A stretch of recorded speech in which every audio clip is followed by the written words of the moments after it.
A Reddit account posted a date before the GTA 6 leak cycle began. The title of the post was simple: August 18th. Don't ask me how I know. That original Reddit page still exists as a URL, but the post itself has been deleted by its author. Reddit preserves the title and some basic metadata. The body is gone.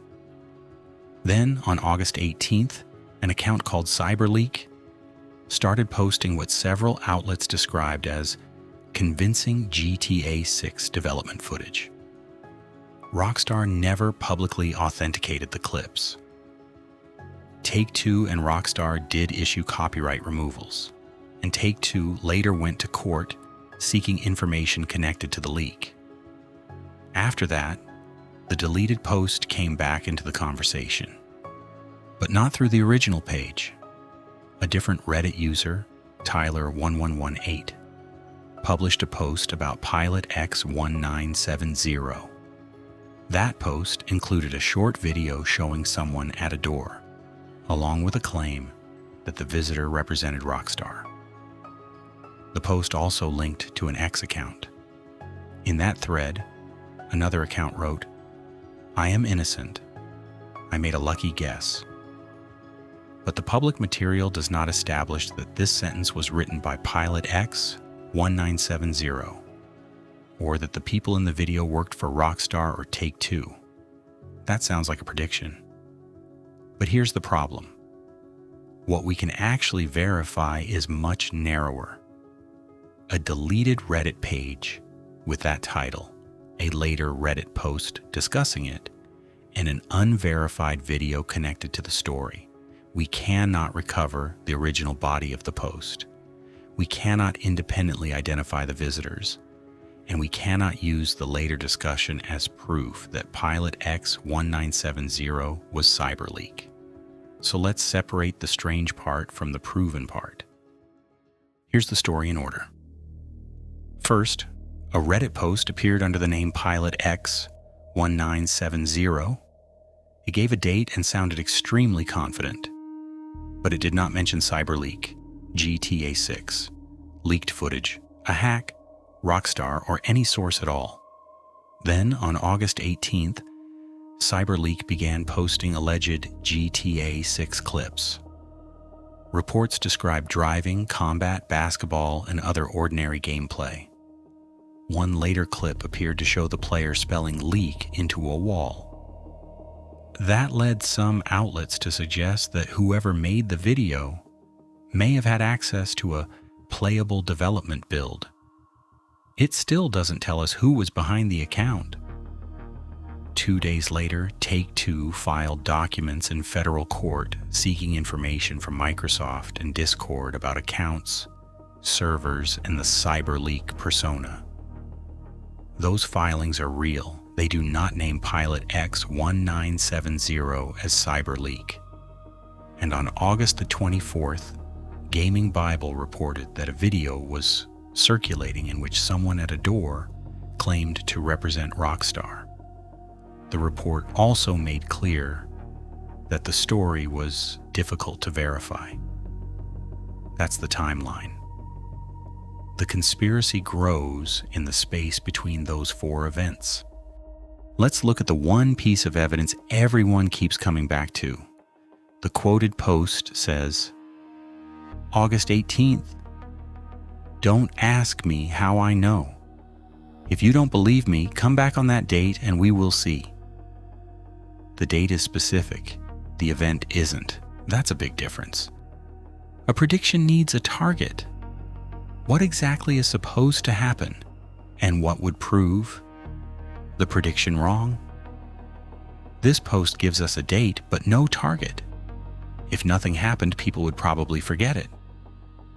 Once something did happen, the sentence became a blank space that the internet could fill in.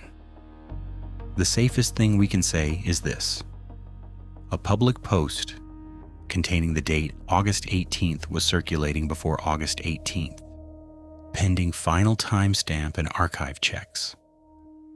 The stronger version, Pilot X1970, predicted the CyberLeek leak adds a detail that isn't actually in the post. That doesn't make the coincidence meaningless. It makes it open to several explanations. Maybe it was a lucky guess.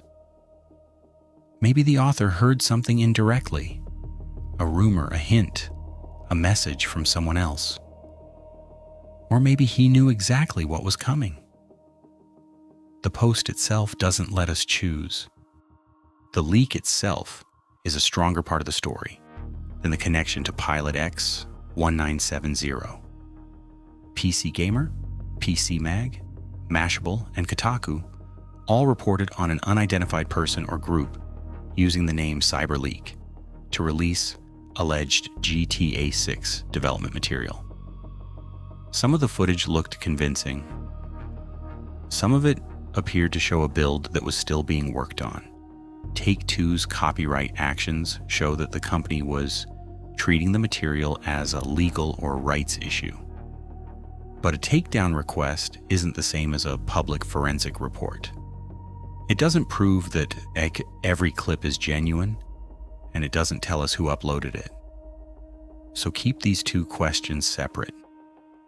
Even if CyberLeek had access to a playable build that would tell us something about CyberLeek's access, it would not tell us who Pilot X 1970 was. This is the jump the internet keeps making. Evidence for one claim quietly becomes evidence for another. Once the leak was public, people went back to the old post and started asking the obvious question: how did you know?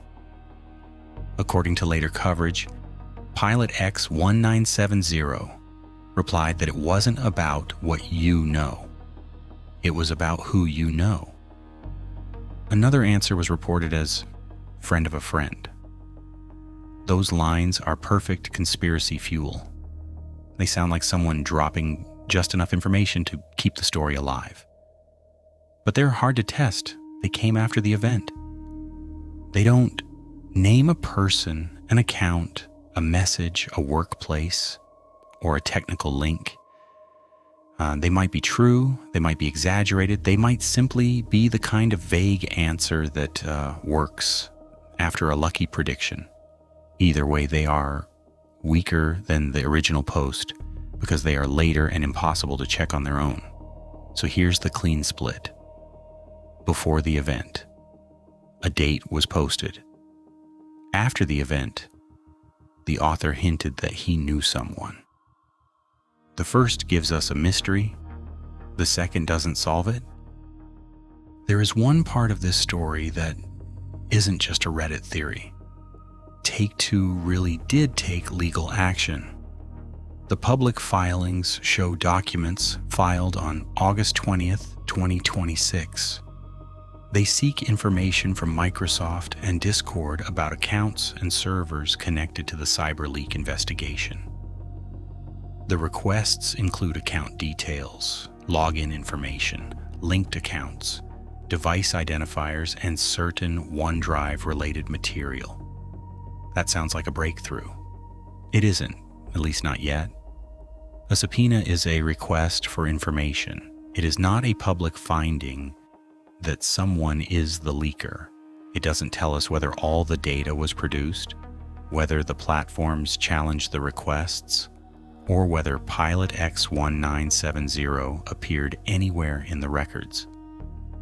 But this is where a real connection could eventually be found. If the Reddit account and CyberLeek were directly linked, we might see something concrete: an old message, shared account details, common infrastructure, financial records, or a documented chain of communication. Until that kind of evidence becomes public, the court filings show an investigation into CyberLeek, not a confirmed connection to Pilot X 1970. Now we get to the most cinematic part: the video at the door. A clip circulated through a post about Pilot X 1970. It shows a person at a door and includes a claim that the visitor represented Rockstar. Gaming Bible reported on it, but also said the situation was difficult to verify. The video proves that a recording exists. That's about as far as we can go. It doesn't prove who the visitor was, who they worked for, why they were there, whether the clip is complete, or whether the encounter happened exactly as described. And no, saying unverified doesn't mean saying fake. It means we don't have enough to decide. A verified legal notice would be one kind of evidence. A person at a door saying who they represent is another. Even if the visit was completely genuine, it still wouldn't prove that Pilot X1970 was CyberLeek.